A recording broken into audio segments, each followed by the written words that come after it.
Hello everyone, আসসালামু আলাইকুম। আমি সানজিদা থাইল্যান্ড সিরিজের 5th এপিসোড নিয়ে হাজির হয়ে গেছি আপনাদের সামনে। আজকের পর্বে থাকবে ফিফি আইল্যান্ডের ফুড ট্যুর। ফিফি আইল্যান্ডটা দেখতে কেমন, কোথায় কি রয়েছে, বিস্তারিত সব ডিটেলস আপনাদেরকে আজকের ভিডিওর মাধ্যমে জানিয়ে দিব। ফিফি আইল্যান্ডে যাওয়ার জন্য ক্রাবি থেকেই আমরা ফেরির টিকিট কেটেছিলাম, যেখান থেকে আমরা 4 আইল্যান্ডের প্যাকেজ ট্যুরটা নিয়েছিলাম। সেম জায়গা থেকেই ফেরির টিকিট পেয়ে যাবেন। আর ফেরির টিকিটের সাথে কিন্তু আমাদের মাইক্রো সার্ভিসটা ফ্রি ছিল। ফেরিঘাট পর্যন্ত ওরাই আমাদের হোটেল থেকে পিক করে ড্রপ করে দিয়ে গিয়েছে। আরও ডিটেলস জানার জন্য যারা আমাদের আগের ভিডিওগুলো দেখেননি তারা ভিডিওগুলো দেখলে ক্লিয়ার হয়ে যাবে, দেখে নিতে পারেন চাইলে। আর আমাদের ফেরির টিকিট পড়েছিল 300 বাত করে পার পারসন।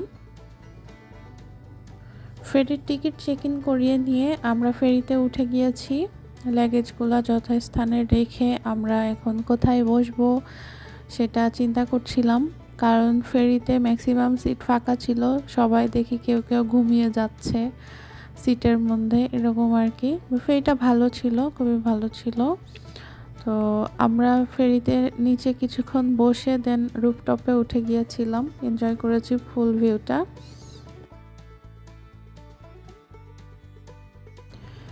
ক্রাবি থেকে আমাদের ফিফি আইল্যান্ডে পৌঁছাতে টাইম লেগেছে 1 ঘন্টা 15 মিনিট।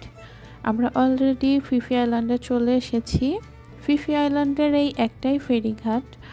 সো এখান থেকে মোটামুটি স্পিড বোট বলেন বা ফেরি বলেন সব কিছু এই একটা ঘাটের মাধ্যমেই যাতায়াত হয়ে থাকে। তো এখন আমাদের আগে থেকেই হোটেল বুকিং দেওয়া ছিল। আমরা এখন হোটেলে যাব আর বিস্তারিত আপনাদেরকে জানিয়ে দিব।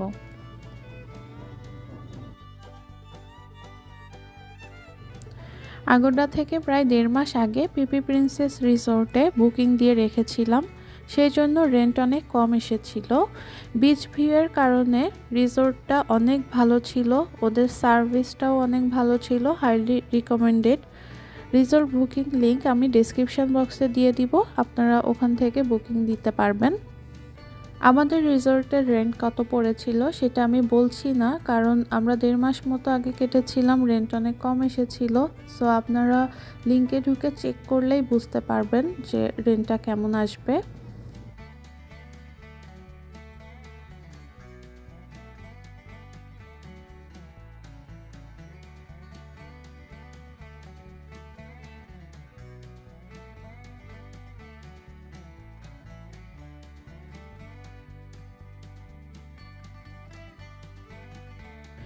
আমরা জাস্ট একটু ভিউটা দেখতে এসেছিলাম, যে আমরা যে রিসোর্টে উঠতেছি তার সুইমিং পুল থেকে বিচ ভিউটা কেমন আসবে সেটা।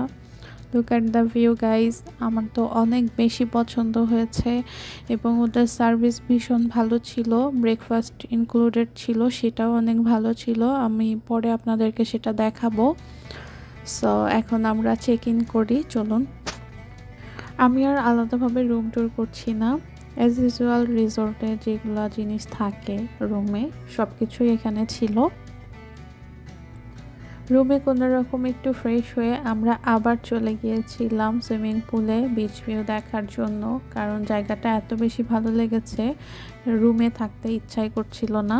আর আমরা ক্ষুধার্তও ছিলাম, কিছু খাবো, সো একবারে রুম থেকে বের হয়ে গিয়েছিলাম। পিফির এই রিসোর্টটা থেকে ভিউ বলেন, খাবারের রেস্টুরেন্ট, পার্টি এরিয়া, বিভিন্ন ধরনের অ্যাক্টিভিটিস সব কিছুই ছিল হাতের নাগালে।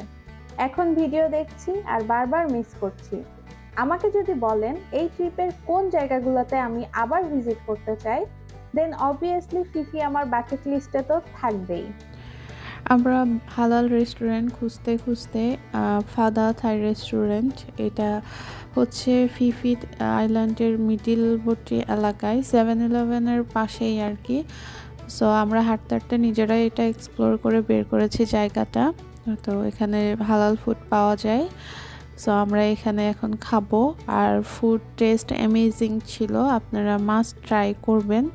আমি রেস্টুরেন্টের লিঙ্কটাও ডেসক্রিপশন বক্সে দিয়ে দিব, যে জায়গাটা কোথায়। আমরা লাঞ্চ শেষ করে একটু এদিক সেদিক ঘুরে দেন আবার হোটেলে ব্যাক করি। এখন 5:30টার মতো বাজে। আমরা ডিসাইড করেছি এখন একটু পুলে নামবো। আমাদের পুল ওপেন থাকে 7টা পর্যন্ত। আর পুলের সাইডে কিন্তু জুস বার আছে, ওখান থেকে আপনারা চাইলে জুস কিনে সুইমিং পুলে এনজয় করতে পারবেন। ফিফি স্ট্রিট মার্কেটগুলো দেখতে কেমন হয়, কি পাওয়া যায় সেখানে, সেগুলোই এক্সপ্লোর করছিলাম। এখানে কিছু হাতে বানানো ব্যাগসের কালেকশন ছিল যেগুলো আমার বেশ পছন্দ হয়েছে। এখন রাতের বেলা আমরা ফিফি আইল্যান্ডটা পুরোটা ঘুরে ঘুরে দেখার জন্য বের হয়েছি। আমাদের ডিনারও করতে হবে। শুনেছি রাতের বেলা ফিফি আইল্যান্ডের লুক পুরো চেঞ্জ হয়ে যায়। তো চলুন আপনাদেরকে সাথে নিয়েই পুরো ফিফি আইল্যান্ডটা আমরা ঘুরে ঘুরে দেখাবো। আর আইল্যান্ডে কি হয় না হয় আপনাদেরকে সামান্য কিছু দেখানোর চেষ্টা করব। এখানে ছিল কড়ি দিয়ে বানানো কিছু হাতের ব্রেসলেট, যেটা ট্যুরিস্টদের বেশ পছন্দের ছিল। আমি একটু পর অনেক ট্যুরিস্টের হাতে আমি দেখছিলাম এই ব্রেসলেটটা পরা। আমরা এখন আমাদের রিসোর্টের সামনে বিচের পাড়ে চলে এসেছি।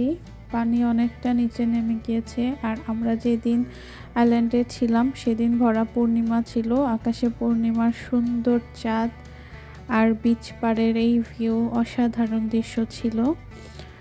আর ফিফি আইল্যান্ডের চারপাশ দিয়েই কিন্তু রাতের বেলা পার্টি চলতে থাকে। সো আমরা পুরা ফিফি আইল্যান্ডে যেহেতু একদিন থাকবো, তো রাতের বেলা পুরা ফিফি আইল্যান্ডের পাশ দিয়ে ঘুরে ঘুরে দেখার চেষ্টা করেছি। ভালোই লেগেছিল অ্যাকচুয়ালি। এটা ছিল ইবিজা পুল পার্টি।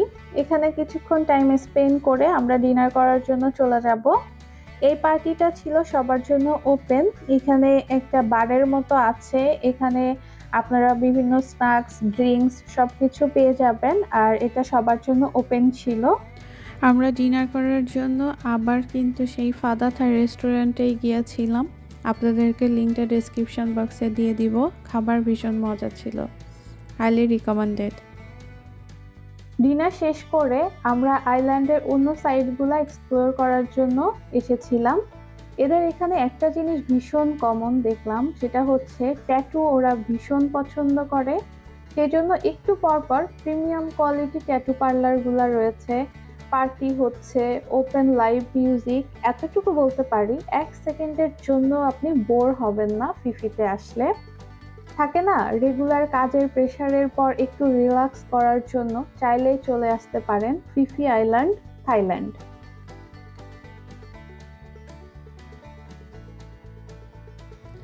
এখানে রাতে ফায়ারওয়ার্কস হচ্ছিল, মানে একটু পরপর দেখবেন এক টাইপের অ্যাক্টিভিটিস হচ্ছে বিচ পাড়ে। তো ফিফির এই জিনিসটা ভালো লেগেছে।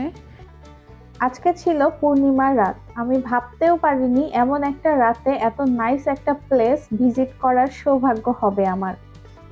আমরা পুরা আইল্যান্ডটা ঘুরে ঘুরে দেখছিলাম, সেটার সামান্য কিছু ক্লিপ আপনাদের সাথে শেয়ার করলাম। আশা করছি আপনাদেরও ভালো লাগবে। ফিফি আইল্যান্ডে যত রাত বাড়তে থাকে, ফিফি আইল্যান্ড পুরাটা জুড়ে দেখা যায় এভাবে পার্টি চলতে থাকে, একটার পর একটা নাইট অ্যাক্টিভিটিস হইতে থাকে। সো মানে লাইফটা এনজয় করার মতো আর কি একটা জায়গা এটা।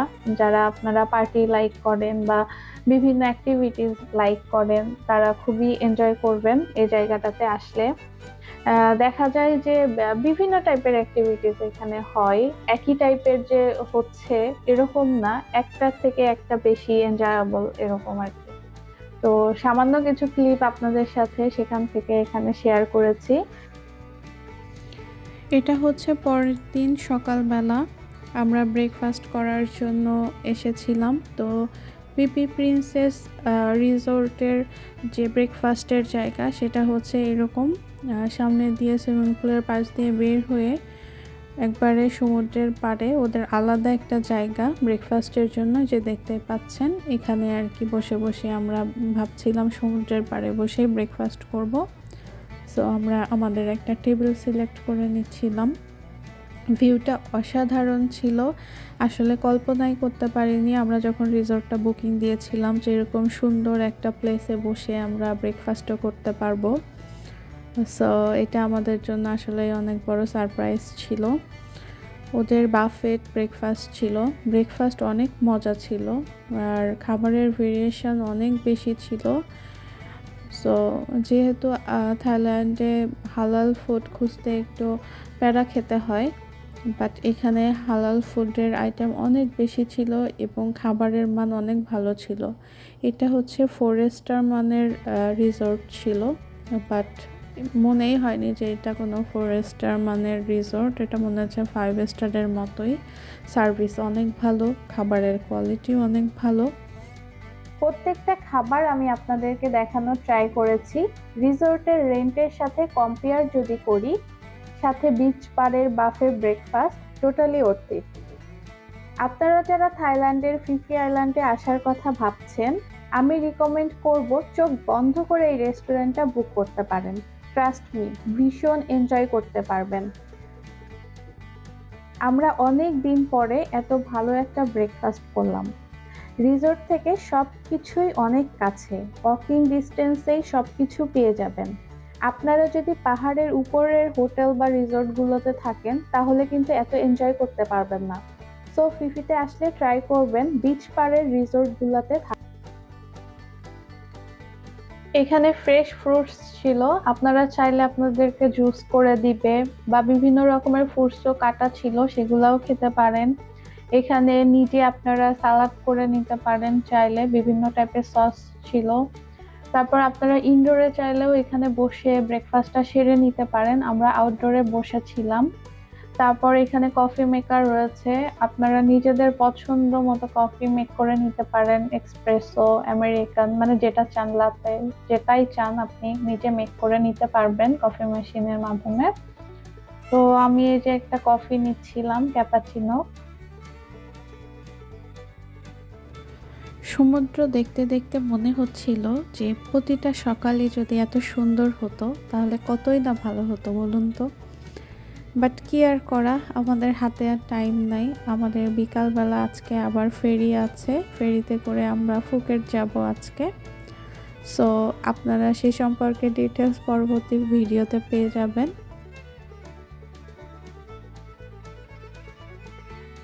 আমরা আমাদের পুরো ট্রিপে চমৎকার ওয়েদার পেয়েছিলাম।